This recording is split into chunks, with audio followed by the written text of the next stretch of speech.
dalam acara Guyub Bersama Amin episode kedua. Dan pada episode kedua ini kami dari tim pelaksana Berani Satu memberikan tema tentang pemilu yang jujur dan adil. Yang tentunya pada saat ini kami menyapa dengan hormat Bapak Lejen Purnawirawan Bapak Sutioso yang lebih kita kenal dengan panggilan akrab Bang Yos. Ada juga di sini ada Komisioner KPK 2010-2015 Bang Saud Situmorang. 2015-2019. Yang hadir juga di sini ada Ibu Lisa Mulyati. Ya, kami menyapa juga ada para undangan yang hadir saat ini. Ada Pak Rusli, ada Pak Asrul, ya, Bapak Ibu, ada Pak Indra, ya, ada Pak Indra, Jubir Timnas, dan juga Pak Fauzi, ya. Mantan Komandan POM. Iya, Pak Fauzi ini mantan Komandan POM, ya. Dan kita sudah tidak asing lagi bagi kita, ya. Salah satu jubir Timnas Amin, Bapak Pendeta Stefan Supir, yang akan menuntut acara kita pada saat ini, yang akan merupakan host di acara diskusi kita di Guyub Bersama Amin saat ini. Sebelum kita lanjut, saya undang Bapak Ibu saya untuk berdiri. Kita akan menyanyikan lagu Indonesia Raya.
Pada Tuhan yang Maha Esa menurut agama dan kepercayaan kita masing-masing. Berdoa.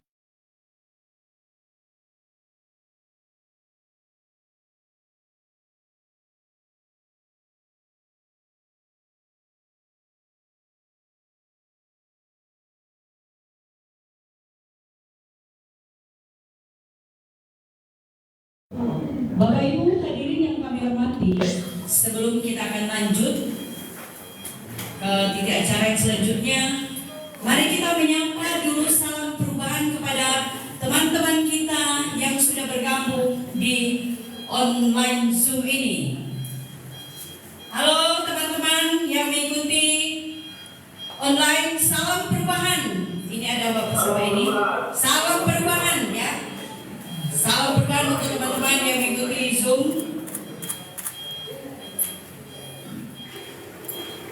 Selanjutnya atas nama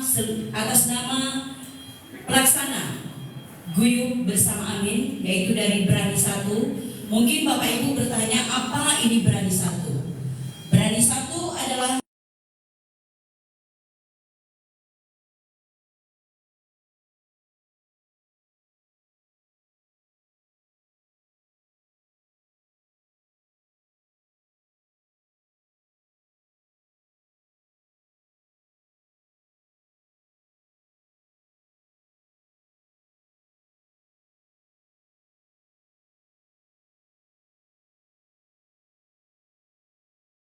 kepada Bapak Ibu, saudara sekalian yang mengikuti acara ini, baik secara onsite ataupun yang mengikuti secara online. Kita akan ikuti selanjutnya pemaparan umum yang akan disampaikan oleh salah satu jubir Timnas Amin, yaitu kami sebut dengan hormat Bapak Stepan Subit. Kita berikan aplaus dulu untuk Pak Stepan Subit. Baik, dari sini saja ya.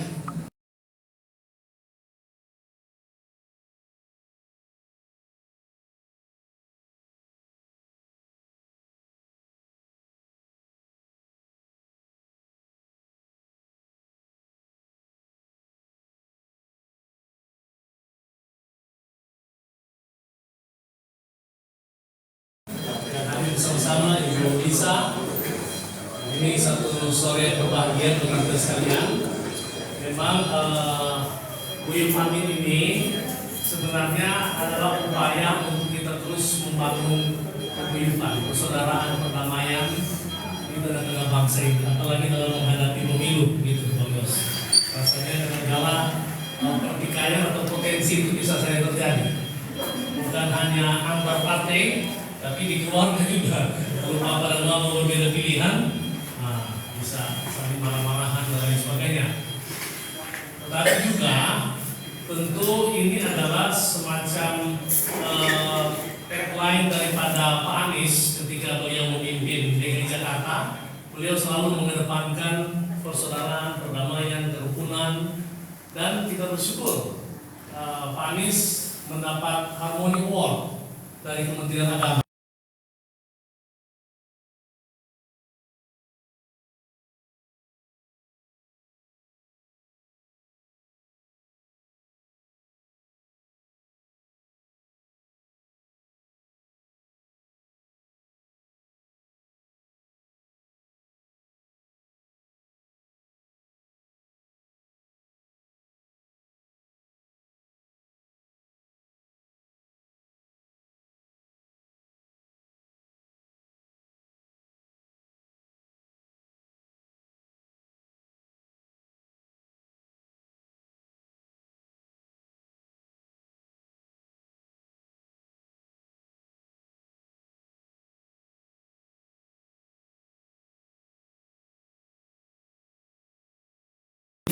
Ruang Zoom bersama supaya betul-betul guyup ini, rukun secara bersama-sama ini kita bangun terus, kita tularkan terus, karena sulit untuk kita membangun di tengah-tengah pertikaian atau percekcokan, begitu ya.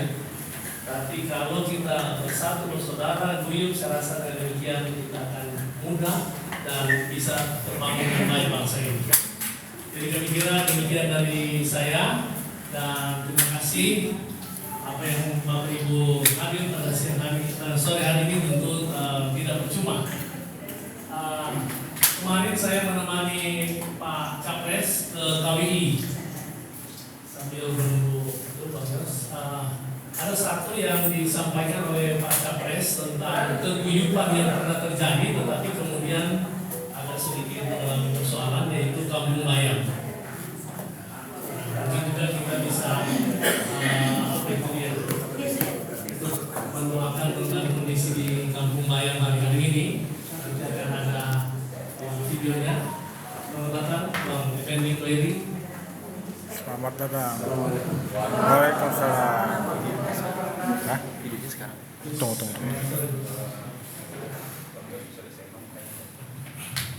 Jadi ini contoh daripada suasana persaudaraan, keguyuban yang dibangun pada zaman Pak Anies kemudian ada sedikit mengalami persoalan. Tadi saya bilang tentang kampung bayam, Gus Coy. Kemarin sudah datang perwakilannya dan mungkin kita perlu juga memberikan sumber saran. Jadi sekali lagi terima kasih untuk kehadiran sekalian. Jadi sekali lagi Buyum Amin ini tujuannya untuk terus menularkan persaudaraan, kerukunan yang sudah dibangun oleh Pak Anies selama di Jakarta dan ini bisa tertularkan ke seluruh Indonesia. Sini ada teman-teman dari Solo. Kami mulai dari pertama yaitu Bang Yos karena beliau ada sedikit urusan. Jadi silakan Bang Yos, mari kita sambut Bang Yos bersama-sama. Ya, kita duduk yang santai. Bismillahirrahmanirrahim. Assalamualaikum warahmatullahi wabarakatuh. Kecuali Pak Situmorang, Pak dan yang tidak bisa saya sebut satu persatu ya. Pertama terima kasih saya diundang ke paguyuban ini. Untuk kedua kalinya yang satu nggak bisa hadir karena ada acara lain. Dan ini pun saya sudah janji memang jam 2 saya bisanya gitu.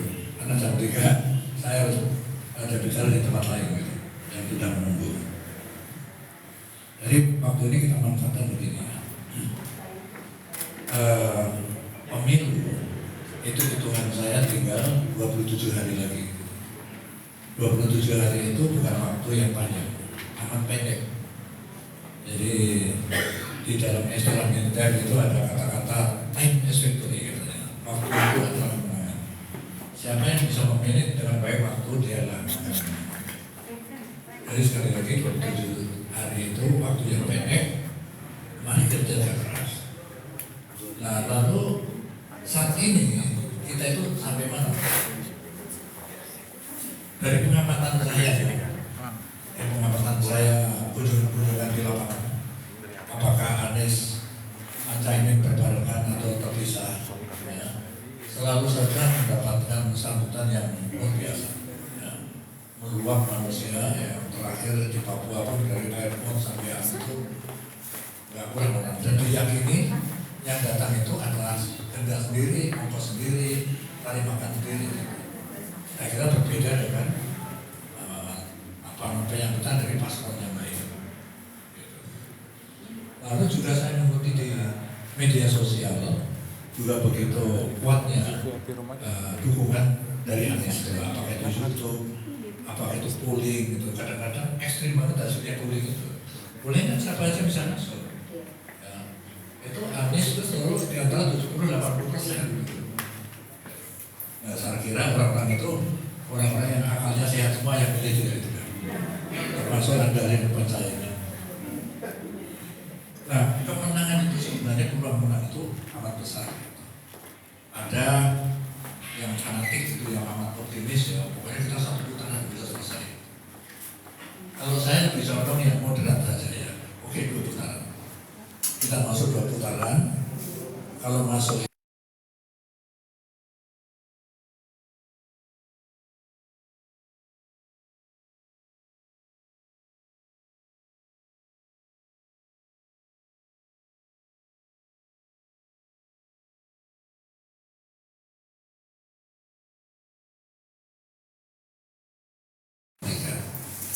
karena pendekatan itu jangan pada saat kita butuh nanti udah masuk ronde kedua, ayo sampai ikut saya saja, ya, udah telat, garamnya harus sekarang gitu. Dan kemungkinan itu kalau digunakan logika yang sederhana ya, antara hubungan 01 dengan 03 dengan 02 itu sangat ekstrim. Saya kira Bapak Ibu sekarang sudah bisa menilai ya bahwa namanya Pak Jokowi ini ya itu benar. Wali kota Solo ya, dari tukang mebel nih diangkat sama partai apa? PDI kan. Wali kota kedua PDI lagi, Gubernur DKI PDI, Presiden 2014 PDI, 2019 PDI. Bayangkan 5 kali. Anaknya yang jual martabak jadi wali kota Solo, menantunya jadi wali kota Medan. Bahasa Jermannya itu pulang kemana? Udah saatnya terima kasih sama Mbak Mega sama kan gitu. Sekarang melawan. Jadi nggak mungkin bisa persatuan kalau kita padu.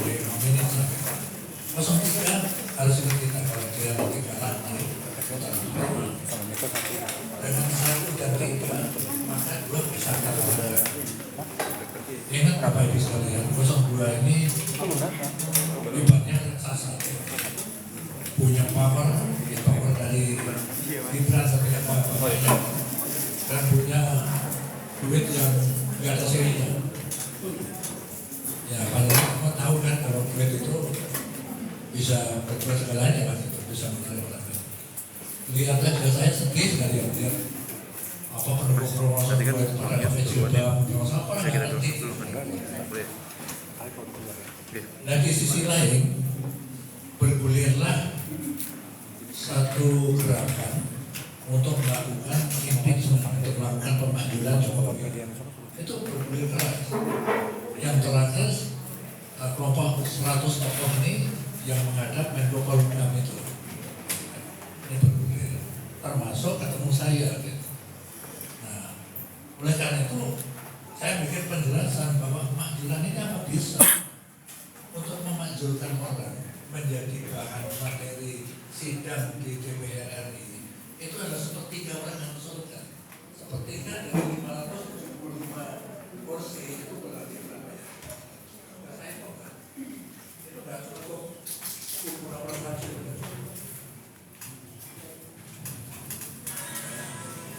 Kursi di DPR itu 575, jadi sepertiga itu berarti 191 kursi. Nah kita nomor 1 ini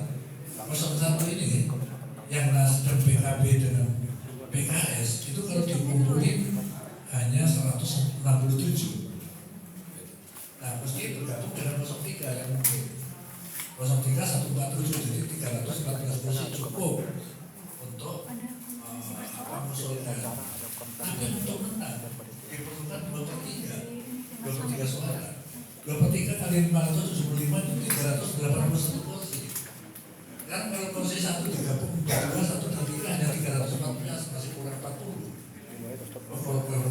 Kurangnya hampir 70. Ya, 67 kurangnya. Ya. Jadi alternatifnya apa? Geret salah satu dari nomor 2 ini yaitu Golkar 85. Kursinya cukup 399 kalau digabung. Atau menarik PAN dengan Demokrat. Dua ini ke kita kursinya cukup 412 untuk menang. Pertanyaan apa itu mungkin? Geret-geret mereka yang sudah merasa mapan, nyaman gitu.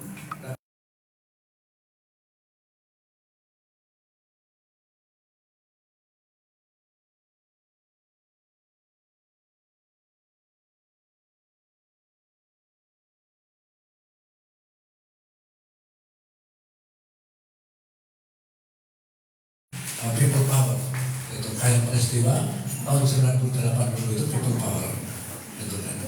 Nah itu juga dasar banget kelompok-kelompok itu antara lain juga dari apa kelompok yang tokoh tadi, terus dari Purnawirawan juga ada gitu ya, dari mahasiswa, dari aktivis, termasuk juga si apa namanya kelompoknya Eros Jarot yang saya. Nah, cuma mari kita pikir kalau apa namanya people power itu karena begini kali lagi mengapa kencang banget itu soal untuk jatuhkan Jokowi itu masalahnya gini ingin orang itu pada saat pemilu itu tidak ada Jokowi gitu. Karena ada Jokowi pasti cawe-cawe. Nah sekarang endorse memasukkan anaknya namanya Gibran saya itu sudah merekayasa konstitusi lewat umumnya Gibran namanya sih Paman MK. Paman MK. Itu kan luar biasa ngawurnya dan bikin malunya. Yang kita yang lihat aja malu tetapi masa dia nggak malu sih. Jadi masuk Gibran itu kan terlalu malu. Sekarang kalau Gibran malah malunya kayak apa? Menjadi neneknya malu. Malu yang luar biasa. Karena itu paham pada negara bahwa harus menang. Dan dia sekali lagi saya katakan dia punya power. Dia bisa menggerakkan TNI, Polri, ASN. Ya. Sekarang sudah di tangan dia semua.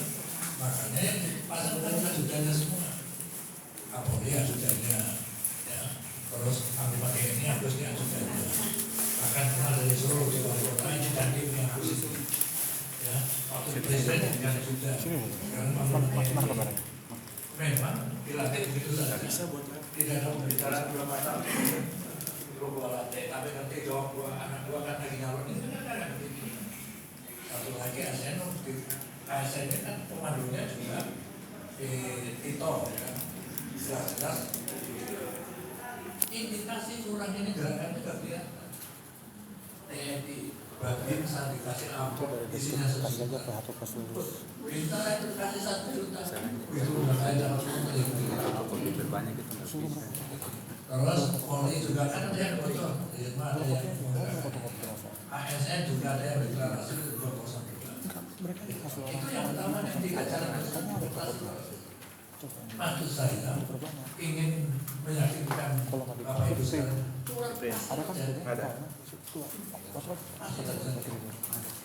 Nah, oleh karena itu ini yang harus kita simak bagaimana kita konstituen itu mengkaunternya bagaimana. Nah sekarang people power. Sekarang kita bikin skenario. Kalau people power itu sebelum pemilu atau bulan ini Januari sampai mungkin Februari awal gitu ya. Apa yang jadi ya? Atau terjadi? Dan ini benar-benar sudah siap. Sampai ceritakan sama titik mana yang akan direbut. Nanti setelah dari situ kemana gerakannya itu sudah diceritakan secara detail. Tetapi mari kita baca. Kalau itu terus Jokowi menggunakan keadaan darurat, maka pemilu saya batalkan. Sementara di sisi lain kita punya kewenangan itu tadi apa baru ini menurut saya. Terus terakhir ini.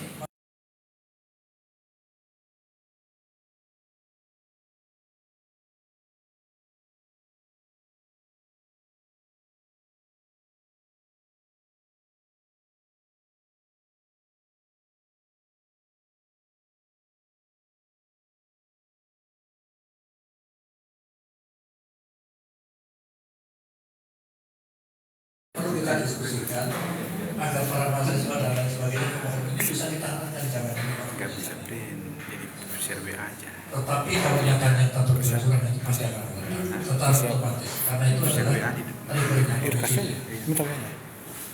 tadi Bapak yang berkata Iya. ya belum sehari ya. Nah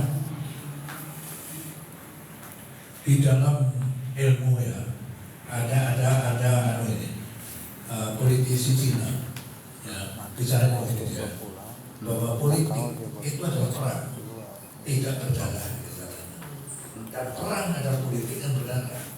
Menurut saya benar ya. Memang kita kayak perang caranya cuma tidak pernah ada pakai peluru. Perang kan merebut sasaran di mana. Nah sekarang dalam konteks politik pemilu ini apa yang kita lakukan? Ada opini masyarakat. Sasarannya kan sama, merebut opini masyarakat. Kenapa kok 01, 02, 03, abad mulai 01 apa alasannya? Nah inilah tugas kita mengirim mereka. Dengan cara gimana?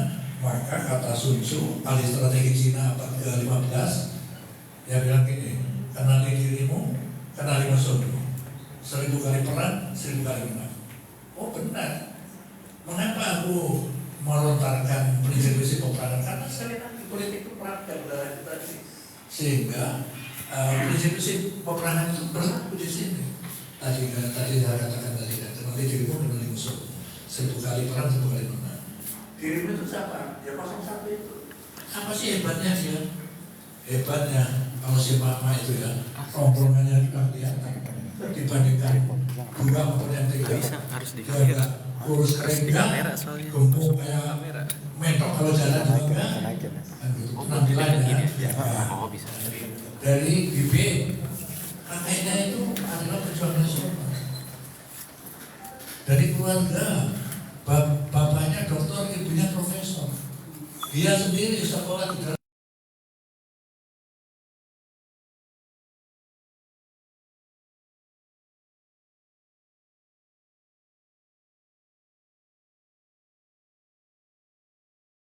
agama, kuliah dapat posisi yang sangat bergengsi di dunia mahasiswa. Itu mau naik lagi?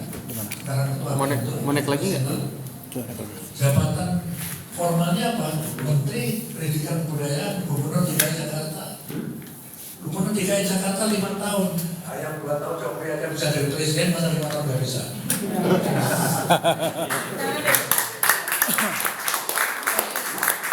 Jadi semua aspek, termasuk ya kagum ya sebagai anak. Dia itu orang yang sangat bisa mengendalikan emosinya. Kalau aku diledek seperti itu udah tak kembali lagi. Dia masih bisa rangkul, tenang. Paling taruh gini doang. Harus tetap dipegang juga. Harus tetap dipegang. Nggak bisa. Nah, berbeda musuhnya ada sebelah ini. Bukan benar. Jadi di Kopassus itu ada golongan dulu. Kok pengen telepon baru? Bikin marahnya orang. Jadi saya itu dulu ya di Barat Merah bareng sama dia. Pindah ke Tijun, aku ke Tijun. Aku ditarik lagi Kopassus, dia masih di Kopassus. Aku ditarik lagi Kopassus kedua kalinya. Nah itulah sering sekali pergi dia ke luar negeri. Gitu kan. Sehingga saya tahu di sisinya itu apa. Karakternya anaknya seperti apa. Peristiwa yang pernah terjadi masa lalu itu apa. Ini bukan hoax, bukan black campaign. Ini adalah fakta. Jadi negatif campaign itu boleh, negatif black campaign, hoax, fitnah juga boleh. Nyata-nyata terjadi. Nah sekarang Bapak Ibu gambarkan aja untuk membandingkan dengan masa lalu. Ya. Sekarang Sambo memerintahkan ajudannya Eliezer membunuh Yosua. Sambo difonis apa? Mati. Bukan mati, hukuman mati. Dia banding dari sumber itu. Nah sekarang manusia ini memerintahkan timnya membunuh 13 aktivis. Nyapres. Karena yang hukum masuk dalam kerjanya dia sekali aja. Ya banyak yang tanya aku karena Barat Merah bisa Barat Merah. Karena aku masih marah pikiran saya. Lah yang hukum dia tentara nggak balas bang. Aku nggak pernah ngomong gitu. Silakan aja pikir sendiri. Gitu. Jadi gini ya, ini direkam. Jadi yang rekam itu saya ingatkan ya. Jangan kayak gini sampai keluar kan. Menjadi bumerang nanti. Jadi ingat itu. Yang paling penting supaya Anda yakinkan saja gitu. Bahwa itu terjadi. Jadi kan tadi kan prinsip bahasanya itu mengeksploitir kelebihan kita, kelebihan yang saya tanyakan tadi dari tokohnya, dari pendidikannya, dari keturunannya segala macam tadi, pengalaman jabatan, pengalaman perorganisasi yang kecil.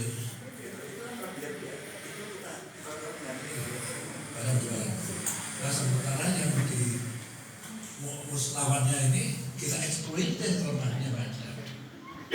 Itu tadi kan. Orangnya sangat emosional, nggak bisa dimenangkan. Makanya benar. Mas Aris,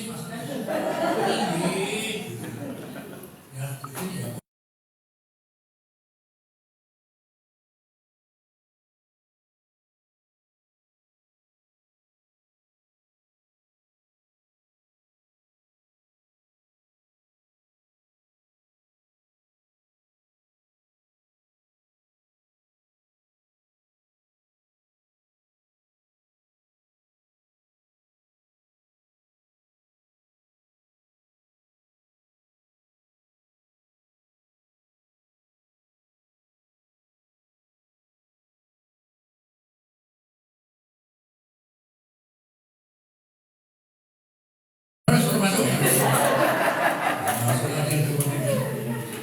Langsung yang banyak waktu saya sampai nangis dulu. Panglima mohon, Panglima suami saya dikembalikan. Kedua suami gimana? Kan 2 hari lalu diambil orang belum kembali sekarang Panglima. Ya ganti aku aja paling tanya.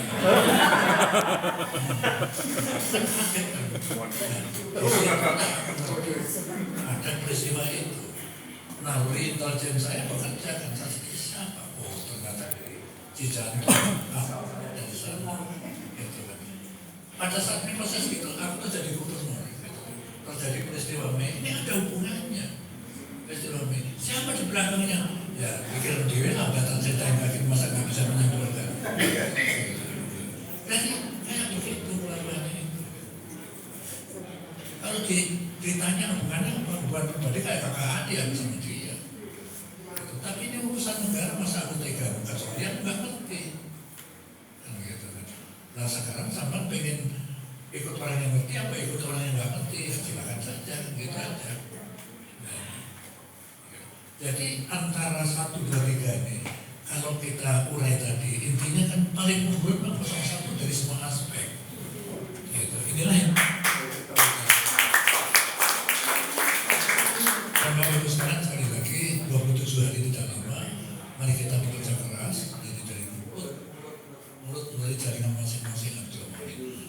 Jadi di dalam ilmu intelijen itu, namanya ilmu pembayangan itu, let them think gitu. Biarkan mereka berpikir. Itu tadi kan. Jadi ini cerita nih, di tempatnya Gus Kore ini di Nasdem.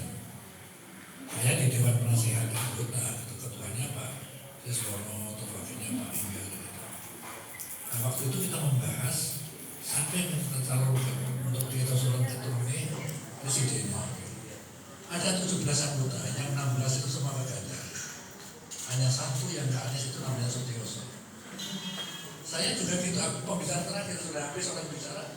Kalau sebelum saya tutup, ini beliau ngomong dulu lah. Baru aku sudah keluarkan tentang buku itu tulisannya 2002. Sudah tahunnya di situ.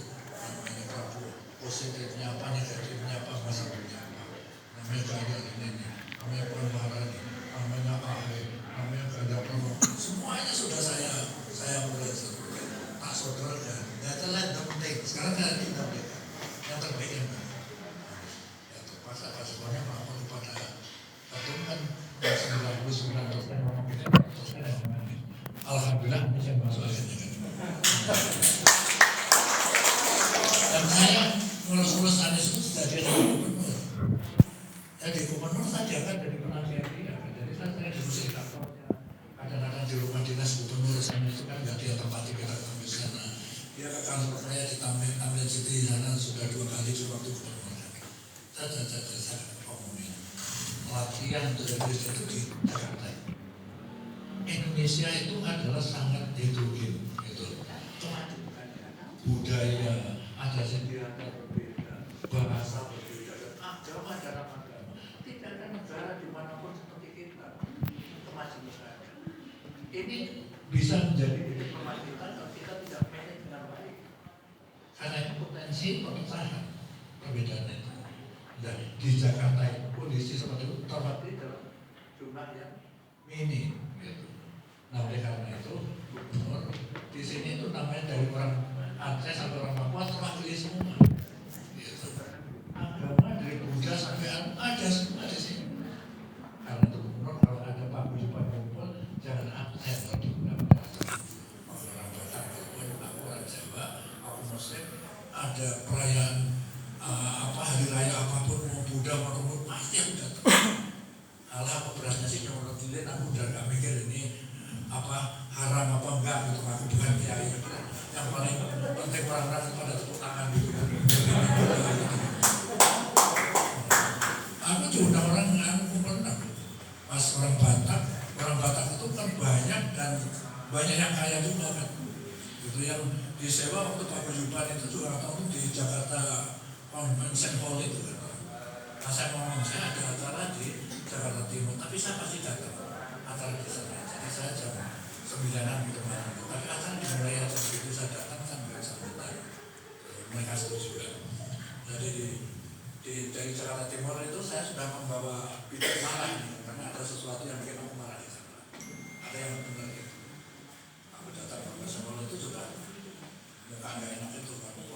Masuk itu terus di non sama MC-nya si Vektor Utara, Pak Gubernur itu mohon langsung ke podium terus kasih baik. Aku sudah mikir mau ngomong apa gitu kan. Saya lihat di panggung ada band pakai oros itu kan. Kalau kalian sudah siap, siapa gubernur siapa pengangkat itu? Terus aku lalu Perpinsami makami alika Sinso udah parau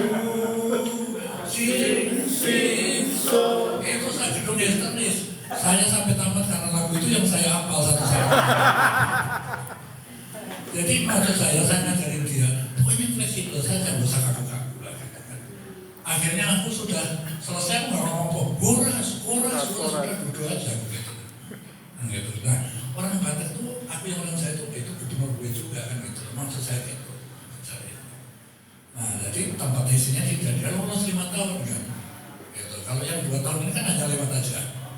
Gitu. Sebenarnya lolos apa tidak kita nggak ngerti kan. Kan hanya masuk gorong-gorong terus apa lagi gitu. Nah sekali lagi Bapak bisa lihat bahwa tidak ada cara lain. Kita kerja keras, kita hanya menyandarkan Allah Ya. Memang sudah punya skenario, Anies lah presiden yang akan datang. Oleh karena itu kita harus berusaha keras. Apapun hasilnya kita bakal keras. Sekali lagi Allah punya skenario sendiri. Dan insya Allah atas doa kita, upaya kita itu beliau juga melihat juga atasnya 01 kita menangkan. Tetapi kalau kita belum mau kita kalah, kita sudah kacau, nggak bisa diulangi lagi. Jadi be or not to be. Sekarang kita harus benar-benar all out dengan cara itu tadi. Ketemu siapapun orang duduk itu kemarin aku kan tiba-tiba diundang makan orang-orang Tionghoa itu anak-anak muda. Padahal itu sudah biru muda di bajunya itu. Kita tahu kan? Yang apa 01 apa 02 nanti kalian.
Saya kan masih bisa diundang lagi kan. Jadi saya mohon benar-benar itu ya. Time is victory. Waktu adalah kemenangan. 27 hari kita habis-habisan. Itu kan. Itu dengan mengeksploitir kelebihan 01, mengeksploitir kelemahan yang ada di pihak lawan. Itu saja.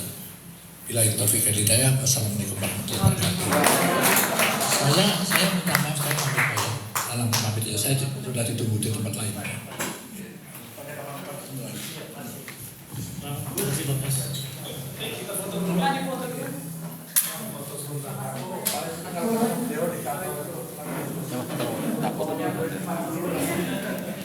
Sebelum melanjutkan kita foto Pak Rusli, Pak Masrul ini Dewan Pakar Timnas. Ya. Foto bu.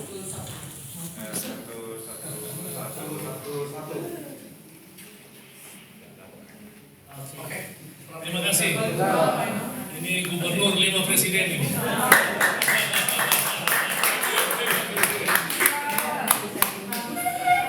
Saya mau perkenalkan karena jenderal udah pergi. Jadi jenderal yang ganti di sini. Ini Jenderal Rusli, Ketua FK3P, KP3 Jabar, dan nanti mau jadi perwakilan berani satu di Jabar. Jenderal Rusli. Boleh dulu sini, jenderal. Saya jenderal ganti jenderal. Baik. Jadi memang Pak Anies selalu bilang carilah pemilih yang rasional, dari kata rasio, membandingkan. Ini sudah betul tadi.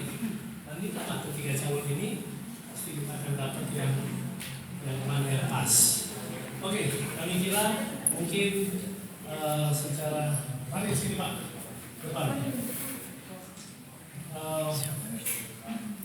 Mungkin singkat-singkat dulu.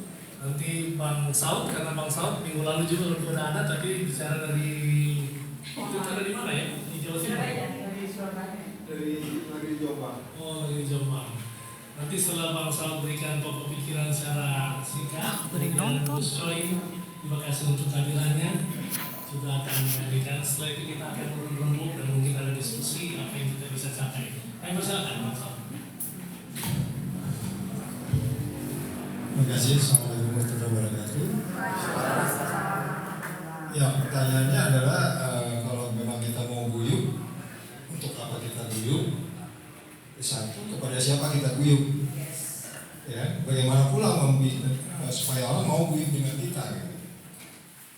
Apa yang mempertemukan keguyupan itu? Tadi Pak Bagio sudah memulai.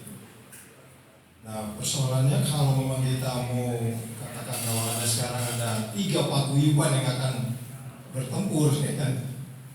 Bagaimana paguyuban ini bisa menawarkan sesuatu sehingga orang guyup dengan kita? Nah, kalau kita pakai teori-teori bagaimana kenapa orang selalu ingin berkumpul satu kelompok dengan kelompok yang lain, dalam bahasa teori organisasi ada nilai yang mempertemukan. Kalau saya kemarin di salah satu acara kata data itu mengeluarkan teori yang saya disebut sebagai swarm teori. Jadi tawon yang terbang sampai puluhan ribu itu nggak pernah tabrakan itu tawon satu sama lain. Pak Pendeta pernah lihat nggak tawon terbang terus tiba-tiba ada yang jatuh mati satu gitu? Yang pertemuan mereka, keguyuban mereka adalah values, nilai. Nilai mereka adalah memperhatikan temannya yang paling dekat. Jadi kalau temannya bergerak paling dekat, dia bergerak cepat, reaksinya sekian second saja. Sekarang orang-orang yang pengen guyup dengan 01 ini, nilai apa yang mempertemukannya? Kalau kemarin saya bilang yang mempertemukan nilainya adalah individu dari Pak Anies. Ini mirip dengan nilai yang saya kenal di KPK 9 nilai. 9 nilai itu adalah jujur, peduli, mandiri, disiplin, tanggung jawab, berani, sederhana, dan adil. Ada 9 nilai. Nilai-nilai yang dipegang oleh kita ini pasti cenderung ke Anies, pasti. Pasti, itu udah pasti. Orang-orang jujur tuh cenderung pasti akan kumpul dengan dia. Percaya nggak? Orang-orang yang peduli, ya peduli dong kampung. Tadi kan pendeta udah cerita kampung Bayam, ya kan? Jadi jujur, peduli, disiplin, terus saja. Soal kemudian ini jalur sepeda dibegitukan lagi, mungkin kita harus jadikan Pak Anies presiden supaya jalur sepeda itu dikembalikan lagi. Dia disiplin, ya kan? Nah, kemudian yang paling akhir itu adalah yang sebenarnya itu adalah adil itu yang Pak Anies selalu bilang yang disebut sebagai keadilan itu, kesetaraan. Nah, kalau kita kemudian sudah memegang 9 nilai ini dalam bahasa saya, debat 1, 2, 3, 4, 5 nanti itu kan persoalannya korupsi. Iya dong. Food estate, barang bekas. Padahal kalau dalam teorinya kalau Bapak pergi ke Bea Cukai, ngomong ke Bea Cukai, Pak, saya mau ngimpor mobil bekas, itu pasti ditolak sama Bea Cukai. Barang bekas itu nggak boleh diimpor. Alasannya apa? Karena itu impor itu ada apa yang mereka sebut ada pengaliran devisa. Ini ada triliunan. Jadi maksud saya itu soal nilai lagi, ya kan? Nilai. Jadi bagaimana kita sebenarnya bisa membangun nilai ini? Memang agak sulit kalau kita masih menegaskan bahwa ini loh, saya orang jujur, ini loh, saya orang peduli, ini loh, saya orang adil. Tapi kita tidak mengenalkan ke publik. Nah, itu sebabnya ada satu lagi teori lain yang sudah saya lakukan dengan KIB, dengan Rocky Gerung, dengan Pak Abil Marati, apa yang kita sebut sebagai kami menyuarakan elang, suara elang di banyak tempat. Jadi ada teori yang mengatakan bahwa elang itu harus membunyikan suaranya di semua tempat. Jadi elang itu harus berbunyi, dia kirim sinyal ke bawah, semua orang-orang yang nggak aware pasti dipatok sama elang. Jadi elang itu berbunyi, itu sebenarnya ngirim sinyal. Kami sudah keliling mulai dari Sulawesi, hampir semua Sulawesi, bahkan kita sudah pergi juga kemarin. Kita akan membunyikan suara elang bahwa kita hadir di sana, kita ada di sana. Ada sebuah nilai yang harus dibangun. Kemarin kita baru kembali dari Jombang. Saya diduduki di jajaran Kelangitan, Pak. Wes wong Batak Kristen. Bingung saya. Diduduki di sebelah Pak Anies, terus Kiai siapa itu? Imam Zuki sebelah lagi. PBNU, Habib Umar, terus kemudian kemudian Wapres kita kosong, baru saya. Bingung saya, Pak. Dalam pidatonya Caimin begitu, karena kan dalam rangka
pas di tanda kali itu kalau terjun begitu dia Nasdem, begitu dia PKS, apa yang sama belum diusul. Itu belum keluar, Mas. Boleh percaya, boleh. Jadi maksud saya ketika itu membuat saya teringat betul salawat askil itu ketika Pak Anies menyanyikan lagu itu, saya bilang nyanyi, nggak tahu mungkin nyanyi gitu. Salawat askil itu saya sering memainkannya pakai saxophone, populi nanti saya mainkan di lagu itu. Itu intinya adalah memuji Tuhan, terus kemudian biarkan orang yang zalim berkelahi dengan yang zalim. Itu saya ingat terus itu, Mas. Yang sangat askil.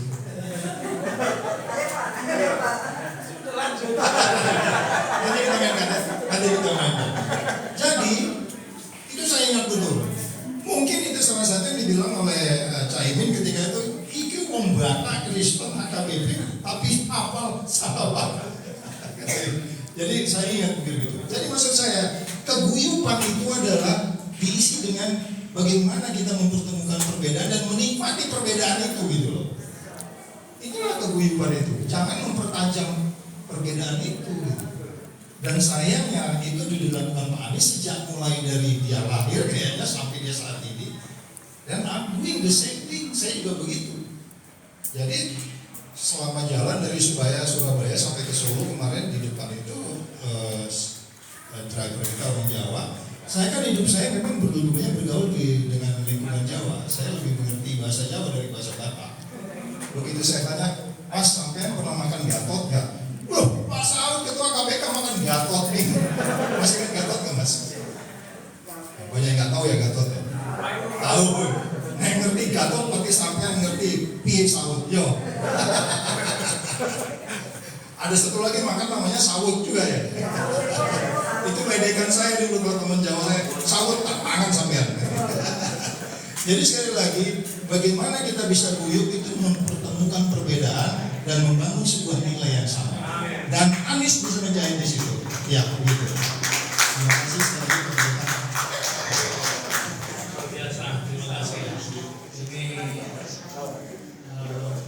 Jawa ini ya, kemudian saus.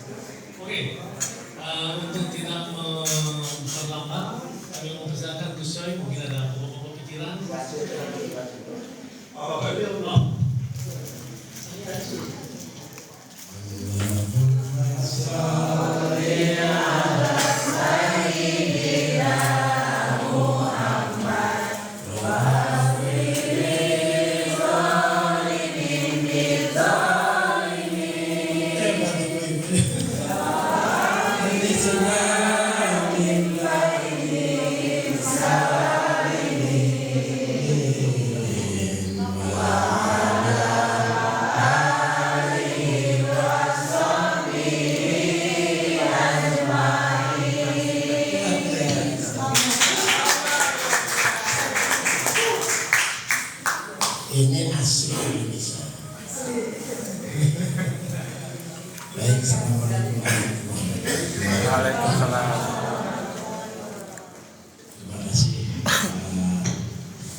Pak Supit. Supit Ibu Bapak, Pak Supit khususnya dan panitia masih keluarganya. Oh ya.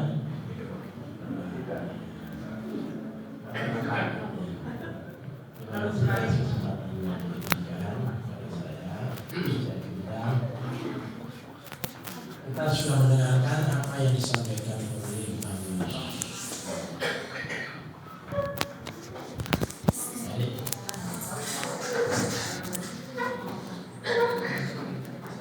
Pak Sulaiman.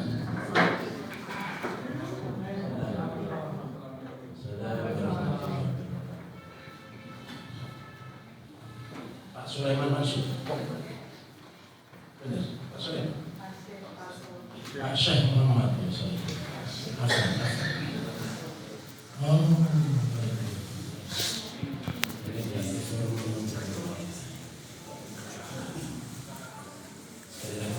Jadi beliau saya sudah menceritakan pelaku sejarah yang persis siapa lawan kita dan siapa figur kita. Pak Saud yang luar biasa di Indonesia dan itu penting. Pak Saud itu tidak diperlukan. Pentingnya adalah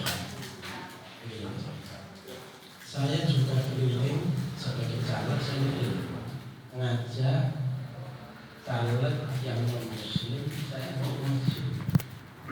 Jadi dalam beberapa bulan ini saya tidak kampanye di masjid atau musola atau maulid, tapi saya ceramah tentang maulid, tentang agama. Caleg yang Kristen yang Cina ini saya ajak.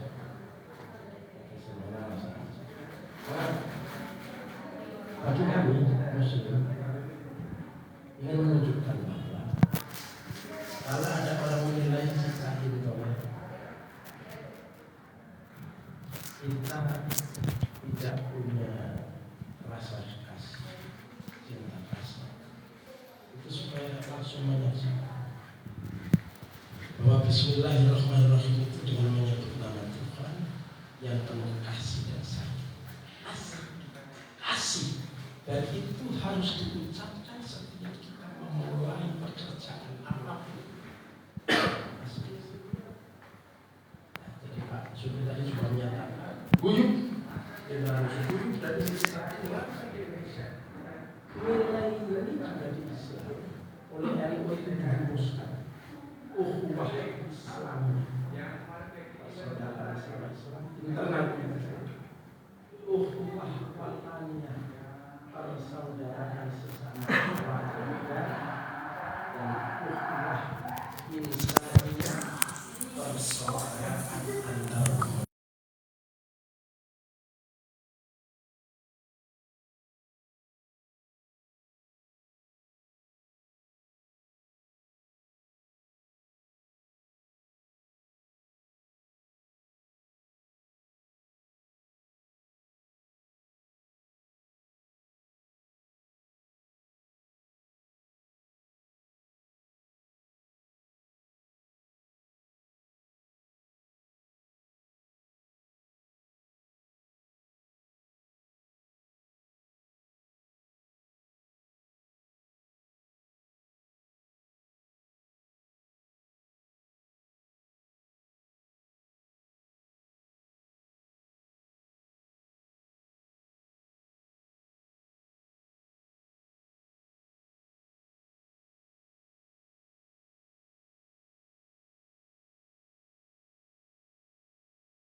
Ketika harus dimunculkan reaksi yang dari luar itu ini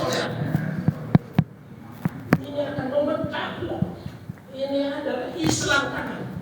Islam kanan itu berarti mendekati HTI, itu berarti FPI, itu berarti teroris. Kan gitu. Arahnya semua kita bantah terus. Dan ya saya nyerang teman-temannya Pak Sutomo yang ada di sebelah sana. Dan orangnya sekarang semua kecewa dengan Jokowi. Jadi dunia ini dibagi dua. Kata ajaran kami dibagi kalau iya enggak.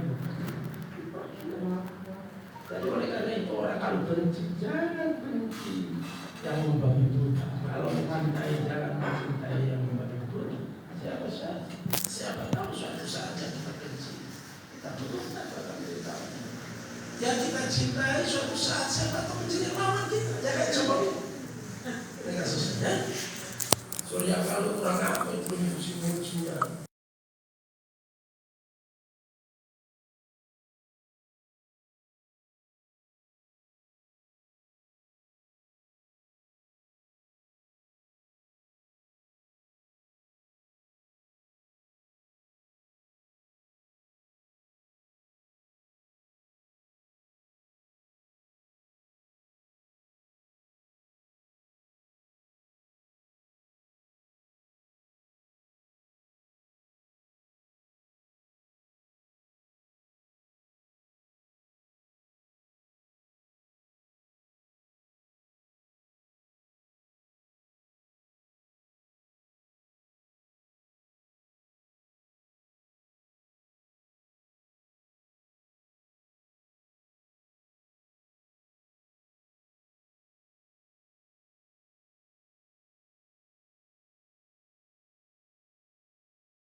Kenapa emang jadi datang bang? Tahu itu KBA News kameranya. Ngomongnya iya. Makanya itu udah tahu ini. Ya makanya itu. Ya, nepotis dan segala macam segala. Saya kira nilai-nilai bisa. Ayah kita apa namanya? Saliman. Sehat. Tadi Pak Bios, wajah Indonesia, gagah, tidak gendut, seperti mentok, gitu kan? Badan apa tidak seperti Gimo gitu. Lah ini tadi. Saya kira nilai nah, Anies, Mas Anies memenuhi syarat. Makanya dalam surga dia foto sama itu nyata kita ini tidak berpolitik praktis, tapi nilai. Saya baru saja berbuat di masjid di apa namanya, di perumahannya Abu Zabafir. Langsung aja.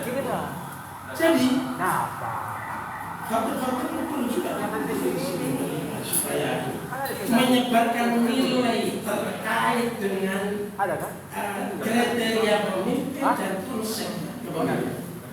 Nilainya bukan menuju orang, bukan menyebut orang, tapi nilai. Visi.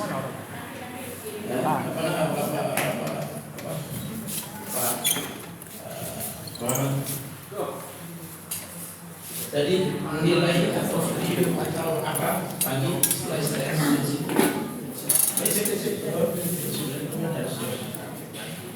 nah, ini harus menyebar. Menurut saya harus masuk ke otaknya. Kalau di masjid itu kan nggak adanya suci, nggak ada interupsi. Jadi orang pasti mendengarkan. gak berisik, dia kan pasti tenang. Terpaksa dia mendengarkan.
Dengan baik, tidak diorganisir dengan baik, tidak ditata dengan baik, maka bisa dihancurkan oleh satu kedoliman yang dimanage, ditata dengan baik. Nah, berarti untuk menangani ini harus dikerahkan, bukan kegiatan biasa, bukan kegiatan tapi ini gerakan, bukan aksi biasa, gerakan. Tapi gerakan ini ada Pak Jenderal yang biasa memanage,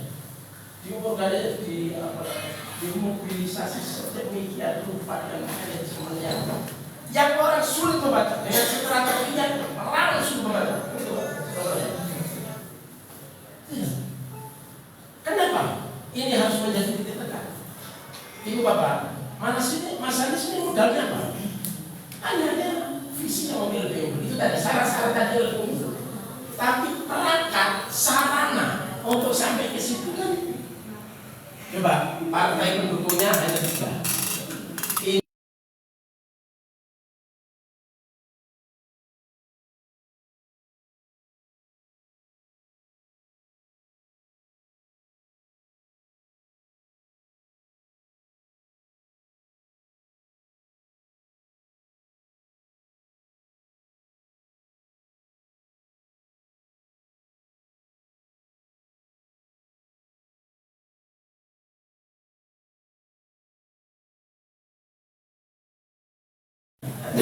Nah, relawannya saya kira sudah mulai muncul. Sebelumnya kan kita nggak kenal. Dulu awal-awalnya nggak ada yang kenal. Sekarang bermuncul. Awal-awal sosialisasi Anies juga luar biasa sulit. Saya ikut beberapa tempat ini, ditolak dengan bendera, ditolak dengan sepanduk lah, ditolak dengan demo macam-macam. Sekarang alhamdulillah, puji Tuhan, luar biasa. Nah, dari sini saya kemudian ingat awal-awal kita proses tugas.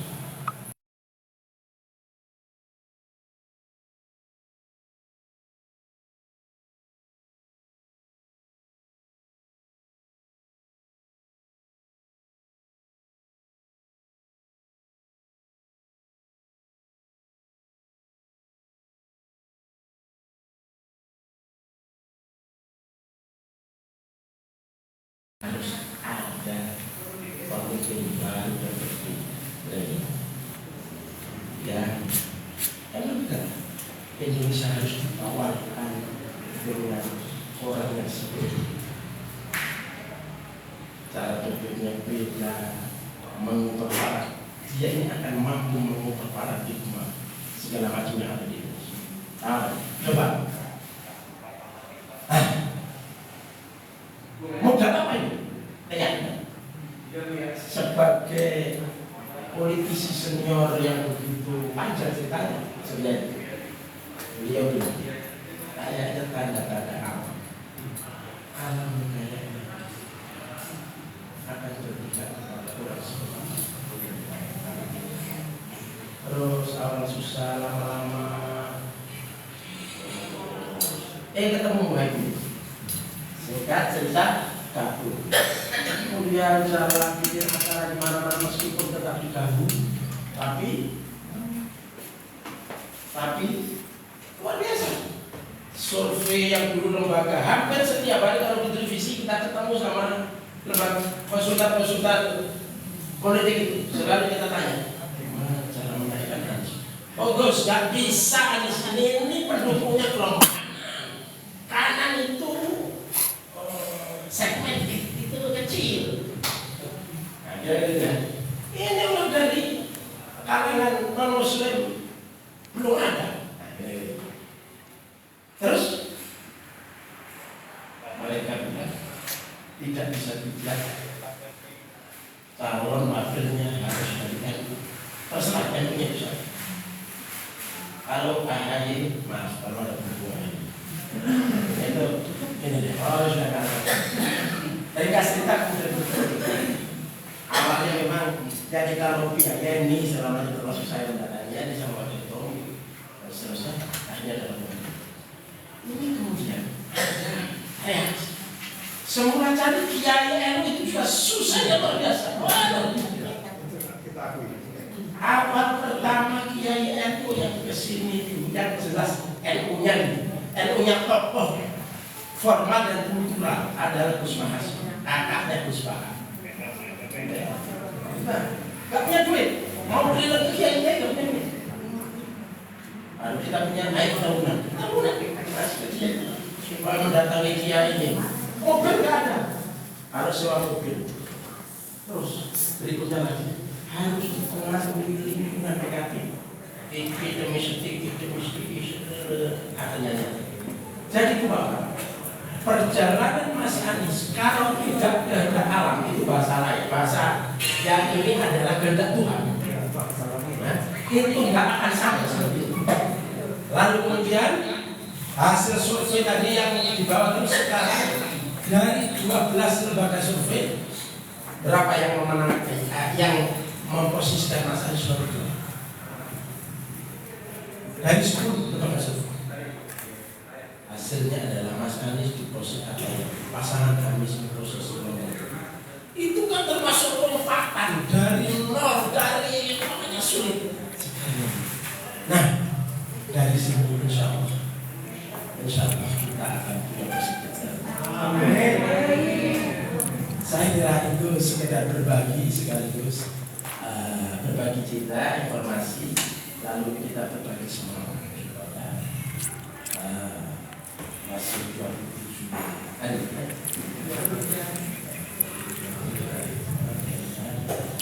Percayalah Ibu Bapak, kata Bang Yos tadi, kekuasaan itu milik Tuhan. Selain kita beraksi menawarkan konsepsi, jangan lupa kita berdoa. Gereja yang ke kita, gereja. Majelis taklim yang ke kita, suruh doa. Masjid-masjid jalan, itu berdoa. Ada Gus Mahasin itu khataman 1000 kali khataman Al-Quran. Terus sekarang sedang berjalan. Sholawat Nariyah setiap hari 4444 sama sholawat Asgil. Coba sholawat Asgil. Allahumma sholli ala sayyidina Muhammad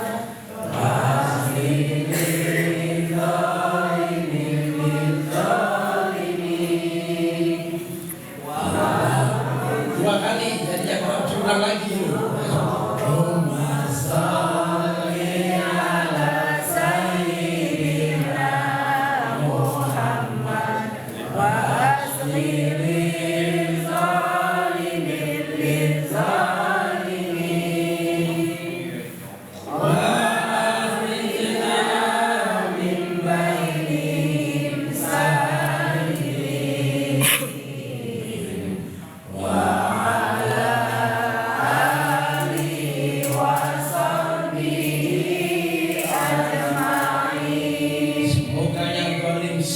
dengan yang zalim. Amin.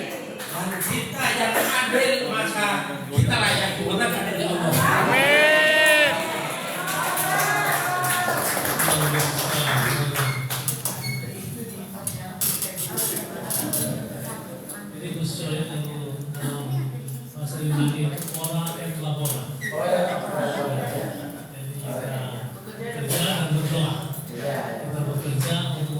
sosialisasikan terus. Tapi jangan lupa juga berdoa. Saya kira bagus ya. Oke, luar biasa. Pak Asron ini ketua Dewan Pakar, mungkin ada pemikiran sedikit. Pak Asron Toma, ini seorang pengusaha di sama-sama di Timnas. Ini sudah ya, Pak Pendeta. Sudah. Assalamualaikum warahmatullahi wabarakatuh. Sore. Terima kasih kepada Pak Pendeta. Iya, kita yang pada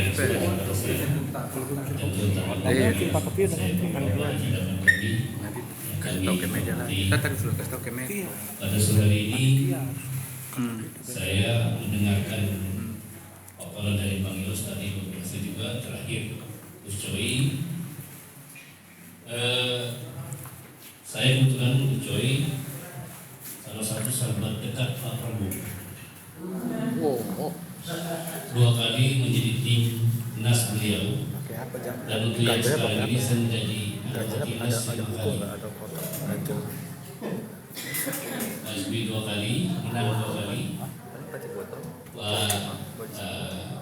Prabowo 2 kali, Kala 2 kali, sekarang Pak Anies Minang 1 kali.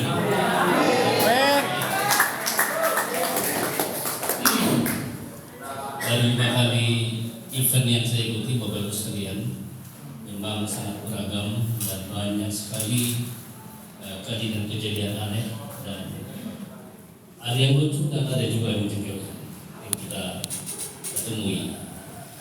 Ketika pertama kali, mungkin saya ceritakan ini kaitannya dengan kondisi kita saat ini, Bapak Ibu sekalian. Ketika pertama kali kami berjuang untuk Pak SBY saat itu, tekanannya juga luar biasa. Luar biasa karena apa, di mana-mana kita dicegat. Kita dicegat di mana-mana. Akhirnya kami bikin semboyan namanya Bersama Kita Bisa. Waktu itu semboyan Bersama Kita Bisa. Nah, waktu itu semboyan akhirnya alhamdulillah membumi. Awalnya itu benar-benar kita mendapat tantangan. Terus kemana-mana kita diteror. Jadi laskar-laskar PDI Perjuangan Murah pada teman-teman di sini. Saya kira teman-teman PDI Perjuangan di sini kita sudah satu hati untuk kami. Jadi itu kami diteror, maka jalan satu-satunya kali ini ada bertanggung bagaimana caranya agar perjalanan kita, perjuangan kita ini benar-benar bisa diterima di pihak mereka atau beliau itu ataupun kasih itu. Maka semboyan yang kami ciptakan adalah Bersama Kita Bisa. Ini modalnya rokok.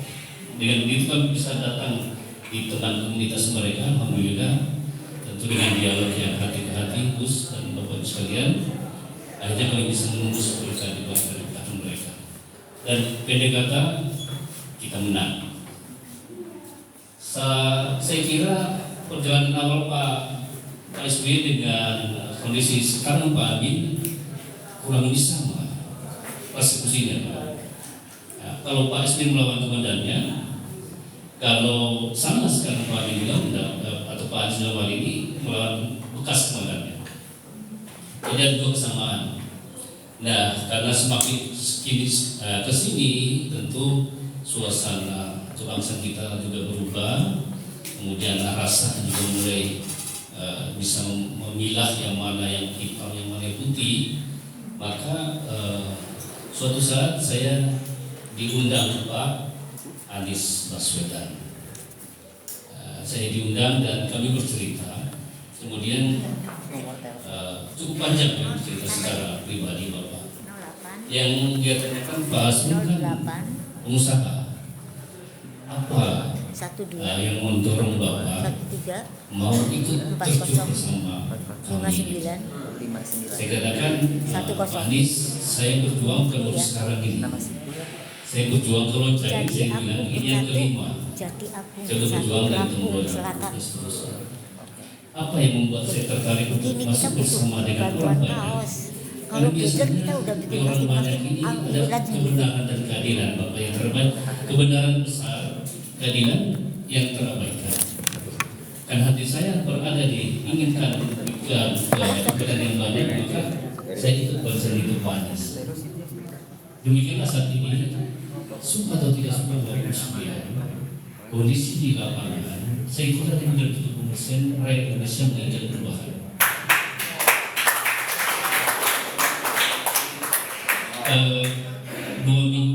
Minggu lalu saya baru kembali juga, karena saya juga selain dari TPN dan saya diundang menjadi salah satu anggota Dewan Pakar, tapi kami juga memiliki organisasi massa namanya Komite Nasional Setia Indonesia.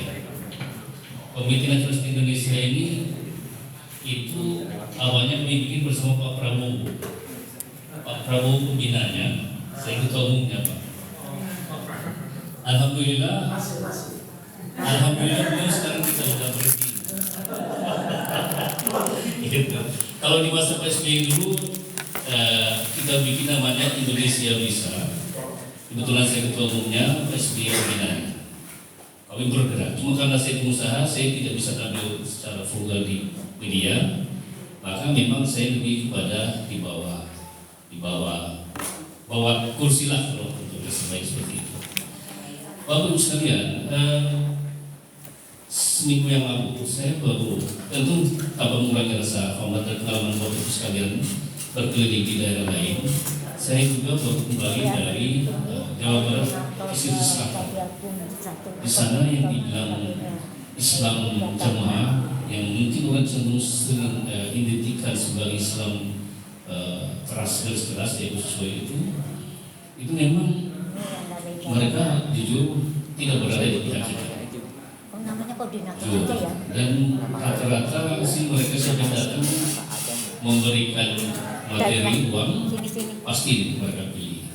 Dan memang yang paling aktif sekali adalah pihak 02 dan 03 datang ke sana.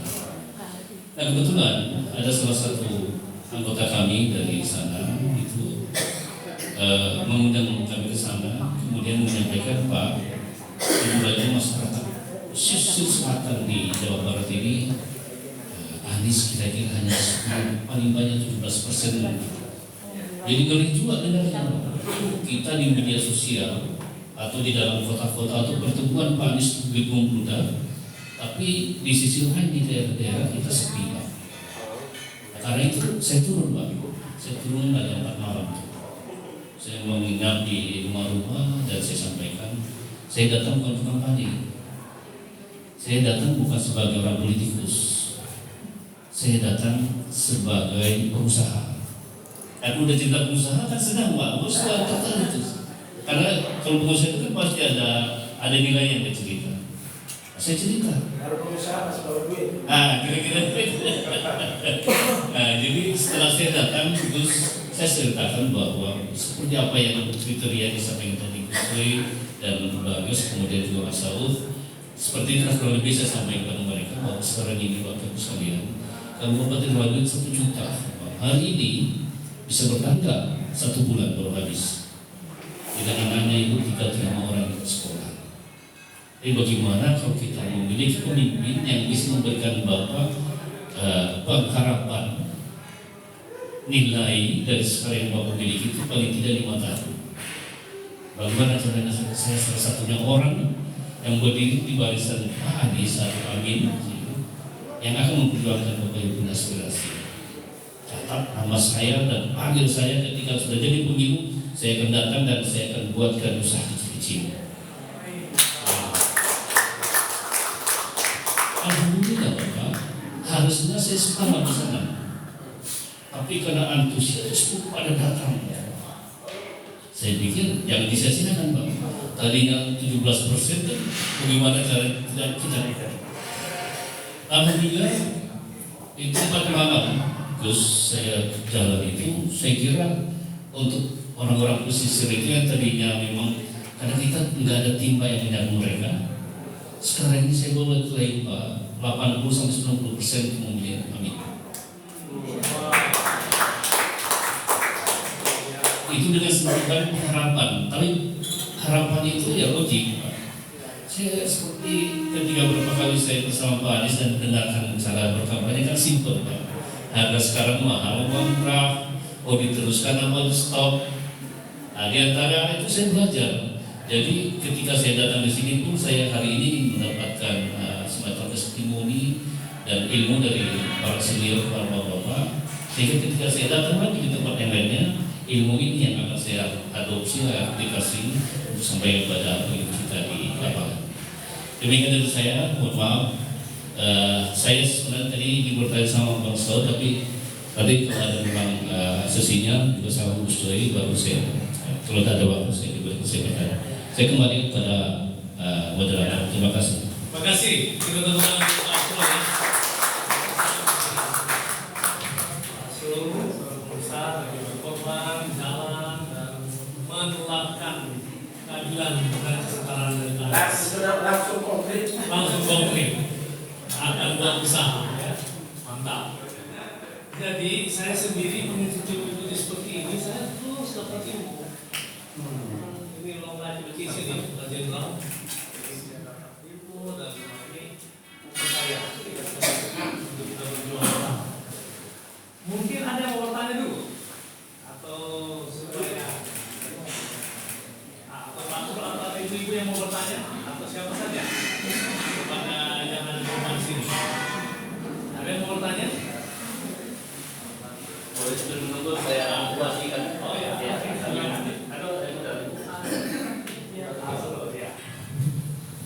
Terima kasih Pak Pendeta. Saya mau bertanya sama Bung Saud. Terima kasih Bung Saud. Testimoninya bagus sekali tadi. Masalah nilai Pak ya. Mungkin saya sedikit menyimpang karena Bapak backgroundnya adalah dari KPK. Itu bagaimana pendapat Bapak? Sekarang ini kan sudah ada semacam stigma bahwa pemilu ini tidak akan adil. Saya di tahun 2014 Pak salah satu orang nanti boleh saya bisa tunjukkan filenya yang paling berdiri keras di MK mengumumkan dada saya lagi puasa itu hari Jumat Gus Doi tahun 2014 itu membela Pak Prabowo. Bagaimana caranya bisa menggerai orang dalam sekejap saya dikasih tugas orang lagi puasa untuk datang di sana. Tentu kalau kita tidak biasa menggerakkan orang, Pak Pendeta tidak mungkin. Malam itu kurang lebih ada 300 sampai 400 ribu orang Pak saya kumpulin. Tapi yang saya dapatkan setelah kita berjuang di sana, malah teman-teman tim sendiri hanya pecah. Di antaranya teman-teman jenderal seniornya Bapak itu Pak Yusuf, dia malah saya sendiri kembali. Ada teman baik Pak saya. Nah, ini saya cerita karena di dalam tim ini biasa ada aja yang memiliki kepentingan langsung dan tidak langsung atas perjuangannya. Kita melihat bahwa stigma nanti pemilu ini tidak akan jujur dan adil memang sudah ada indikasinya Pak Saud. Kalau bisa kita mencoblos di TPS, saya kira kecurangan kemungkinan kecil akan terjadi. Kalaupun ada terjadi paling tidak sampai 5% Pak. Kenapa semua pada saat dihitung suara kan orang melihat dan menyaksikan suara dimasukkan di kotak. Nah, ini setelah dari TPS masuk ke kelurahan kemudian kecamatan, disitulah yang kita nggak ngerti di mana suara kita tadi. Apa iya kotak ini masih yang dari TPS, artinya kotak lain sudah menunggu Pak. Dan itu terjadi tahun 2014 dan 2019. Pak Saud, kira-kira ada semacam kiat untuk dibaik pada kita. Bagaimana caranya agar kita bisa mencegah terjadinya kecurangan di tingkat kecamatan dan kabupaten. Kemudian saya cerita karena dibolehin yang memberikan cerita kepada saya. Dan ini satu Pak. Di rapat kami di Dewan Pakar pun saya cerita. Pak Pendeta, kebetulan saya punya kawan baik itu masih aktif di istana. Tapi karena kita berkawan, dia tahu saya tidak membeli kepentingan apa-apa kalau saya didukung, itu makanya kami punya baik sekali. Dia ditugaskan suatu lembaga negara. Saya sebut lembaganya dan saya sebut nama orangnya. Tapi Saya minta kejadian, dia boleh saya cerita Pak. Gitu. Karena saya izinkan, maka saya cerita. Dia orang istana, aktif masih ada di suatu lembaga. Kira-kira sebelum debat wakil presiden, ini mungkin pertanyaan saya agak panjang ya Pak. Ini pertanyaan yang menjelaskan nih. Baik, Pak, sebelum debat wakil presiden yang lalu, Komisi Muda Ketua semuanya itu ternyata berada di Jepang bersama Pak Presiden. Kenapa demikian? Karena ternyata tabulasi nasional itu bermasalah.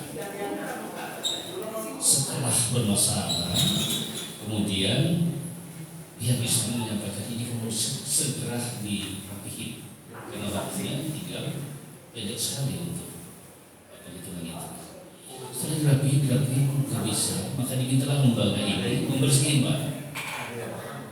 Itu IT-nya. Ternyata setelah membersihin, Bapak, salurannya ya keluarannya ke sana. Keluarannya di sana. Ada dia, kan namanya disuruh bersihin Pak, kan ternyata hilang suara itu semua, data semua hilang. Ketika data semua hilang, ternyata ditulis mulanya di sana, beliau langsung karena dia masih aktif Pak, diberikan punishment. Walaupun satu kali menjauhkan, dan saat ini dia lagi dipromosikan untuk ditarik dipindahkan di Eropa. Mudah-mudahan sahabat saya ini dia selamat sampai di tugas yang baru. Saya takutnya sengaja ini untuk dia sangat mengerti politik ini. Pak Saud, ini semua kejadian real. Sampai saat ini belum normal kondisi ini. Ditambah kebetulan ada anak hacker yang main dari Timur Tengah, tapi sebenarnya yang itu udah bersumpah untuk mengacaukan jangan sampai permainan belum tarung udah menang. Pertanyaan saya Pak Saud, situasi seperti ini kira-kira apa yang harus bisa kita cegah sehingga tidak terjadi dengan cerita Anda seperti ini? Terima kasih Pak Saud.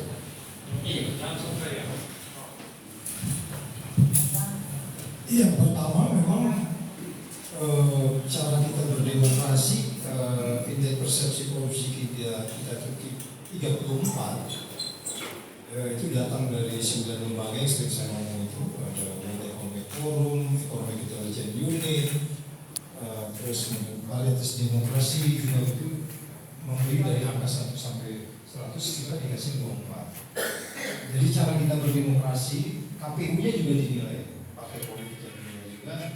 Kaderisasi dinilai juga, kode etik dinilai juga. Ya iyalah, ada anak baru lahir terus jadi pimpinan partai itu juga dinilai. Makanya ada angka 24. Saya sebut baru lahir tahu ya cewek. Nggak ada kaderisasi di situ.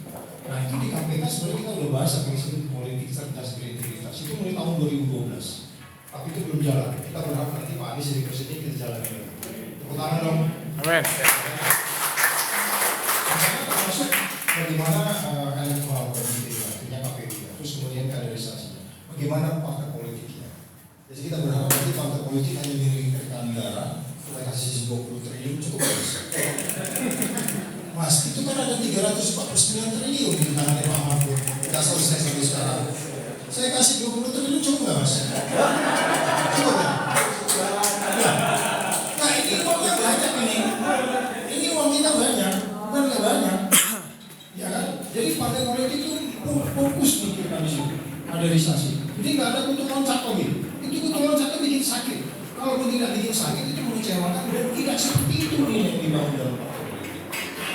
Nah, oke, sekarang kita kembali ke pertanyaan tadi. Bagaimana kita menjaga elektoral ini? Dalam kondisi sekarang, kita bisa menjaga dengan 3 cara. Dengan brandnya, dengan software-nya, baru kemudian dengan hardware-nya. 3 ini, tadi kan Bapak udah cerita itu.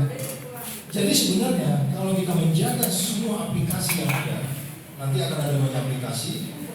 Masyarakat civil society sudah bikin website juga, kawal pemilu, Proses Indonesia. Kemudian nanti juga akan ada aplikasi-aplikasi dari C1 plano itu langsung difoto.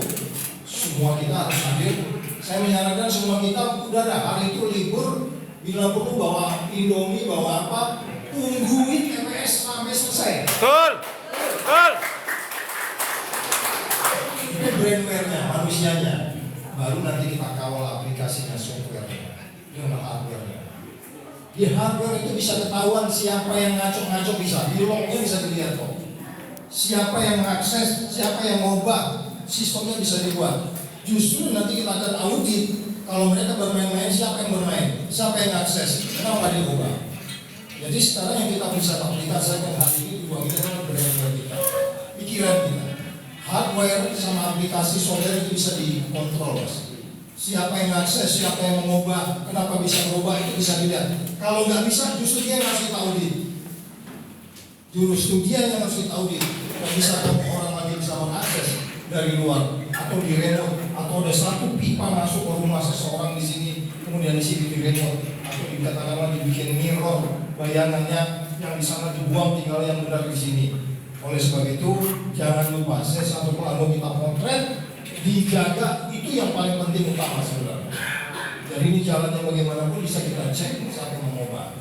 Jadi sekali lagi, kembali lagi kalau ditanyakan, ya ini mungkin kalau saya ngomong ini mungkin ada partai yang tersinggung ya, tapi enggak. Pasal 5(2)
atau manusianya. Tadi kita udah cari caranya. Jadi sekali lagi, sekarang kita percaya siapa nih? Untuk presiden pasti kita percaya Anies. Tapi dalam pengertian teknologi ini nanti kita percaya siapa? Semuanya kita curigai. Nah itu kita berharap partai politik mengirim orang-orang terbaiknya untuk mengakses semua server yang ada di KPU, bahwa itu untouchable bagi siapapun karena itu dikontrol dengan baik. Nah ini kita harus bikin dalam jangka yang dekat ini, Mas. Cari orang-orang, bila perlu undang ahli-ahli dari luar kalau memang kita nggak mampu. Tapi sebenarnya perguruan tinggi pasti tahu. Yang buka server itu kan memang bisa orang masuk kalau nggak login dulu, ya kan? Ya dari login bisa diaudit. Jadi itu gampang, Mas. Yakin aja. Yang paling penting kita harus rembukan sama-sama. Jadi sekitar kita cek mereka.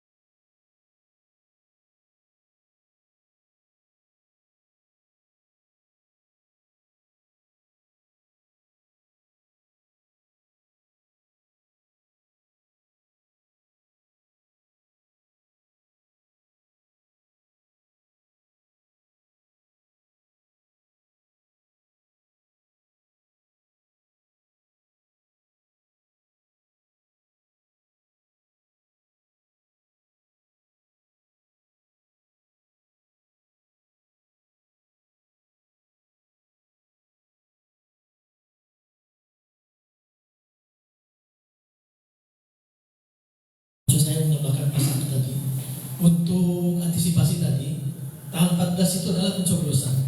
Nah disitulah plano perhitungan sampai selesai. Tetapi menginjak ke plano kecamatan itu tanggal 16. Tanggal 16 itu adalah hari Jumat. Jadi tolong Bapak Ibu hari Jumat itu jaga di kecamatan, jangan sampai nanti bapak-bapaknya Jumat malah di kecamatan bermain. Tolong teman-teman yang non muslim juga berani karena 14 pencoblosan sampai selesai, lalu baru dikirim kecamatan itu hari Jumat. Disitulah jangan sampai nanti kita 14. Tolong hari di kecamatan hadir semua bapak ibu.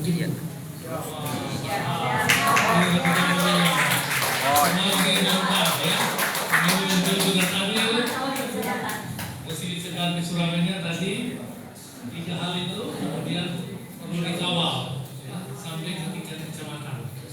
Muhammad mau tambahin katanya. Bismillahirrahmanirrahim. Assalamualaikum warahmatullahi wabarakatuh. Tadi masalah yang disebut sama Bapak tadi, kecurangan itu kan ada yang mainin data adanya hard copy di elektronik sama tanggal tertentu. Jadi seharusnya yang kita lakukan itu juga pada saat selesai penghitungan suara, kita foto, minta di foto itu hasil penghitungan suara, kemudian di broadcast ke semua. Broadcast semua pada saat selisih angka kita akan tahu pada saat kita foto sebelum masuk kecamatan, misalkan 40 suara, kok pada saat kecamatan bisa menjadi 60 atau bisa menjadi 10. Disitulah relawan yang bekerja. Disitulah relawan yang mau memaksa untuk bisa memfoto dari hasil penghitungan suara. Kan pada saat penutupan TPS sudah langsung keluar penghitungan suaranya, ditutup, ditandatangani oleh semua saksi dan tim yang ada di sini. Jadi di sini masyarakat diminta untuk kesadaran sendiri, karena perubahan ini adalah Bapak Ibu,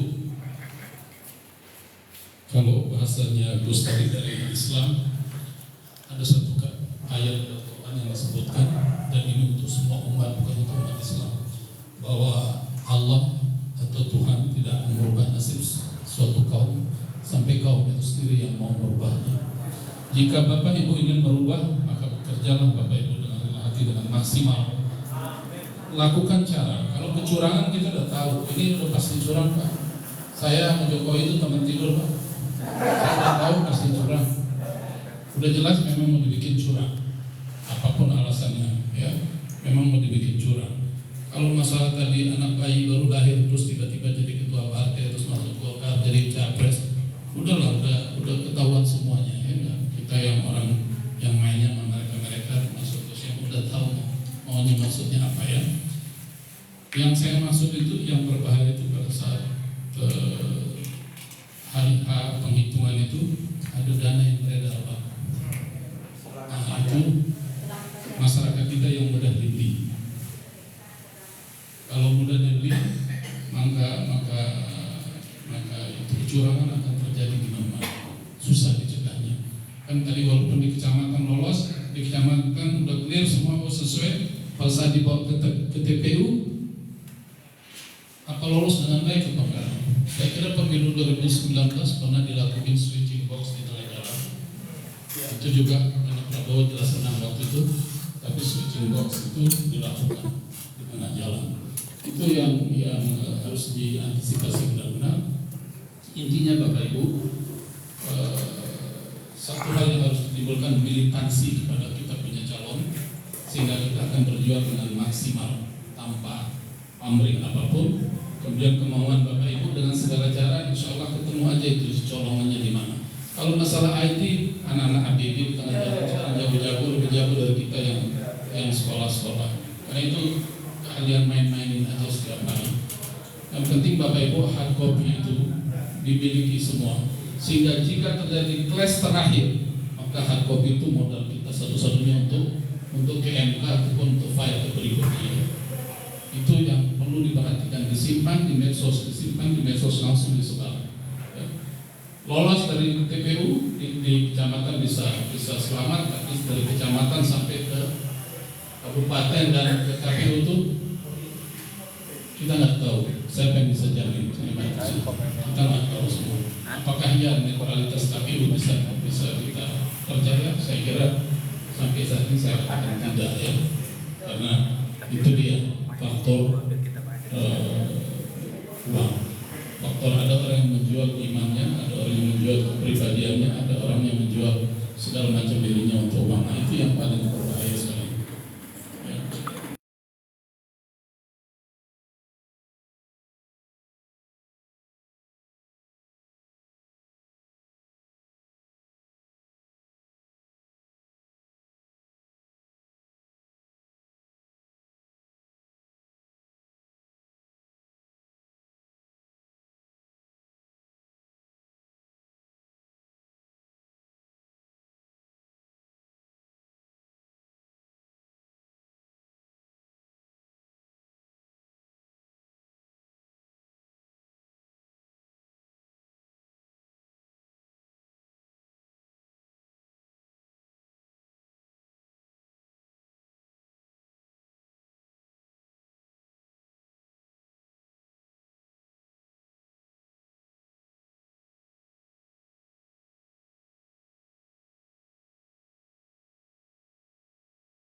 brand-brandnya, kemudian jaga sampai di kecamatan, dan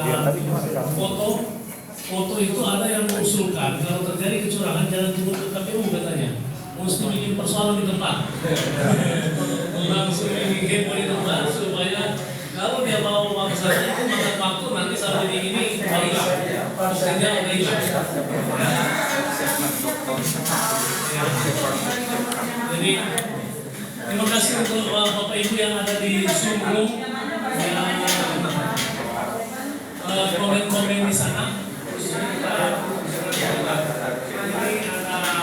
komen-komen yang luar biasa. Terima kasih Pak Yos saat ini dan macam-macam komen di sana. Terima kasih untuk foto dulu. Baik. Sekali lagi untuk teman-teman yang di ruangan Zoom, terima kasih. Kita akan terus maju. Nah, sekarang ucapan terima kasih. Assalamualaikum warahmatullahi wabarakatuh. Terima kasih. Saya selaku Ketua Umum Brani 1 Firda Demianti. Saya juga merupakan struktur dari Partai Nasdem.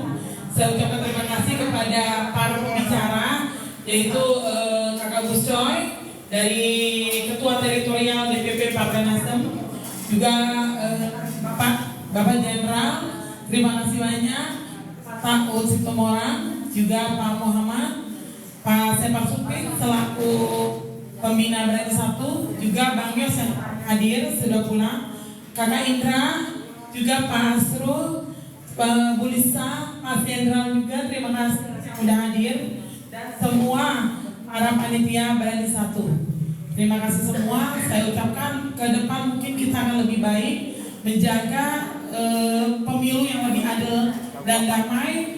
Kita usahakan semaksimal mungkin seperti yang tadi pembicara bilang semua. Kalau bisa kita semua yang melihat kecurangan-kecurangan diviralkan. Itu mungkin akan bisa lebih baik. Oke, wabillahi taufiq wal hidayah. Terima kasih untuk semua yang jujur. Mohon maaf. Assalamualaikum warahmatullahi wabarakatuh. Oke, lagu.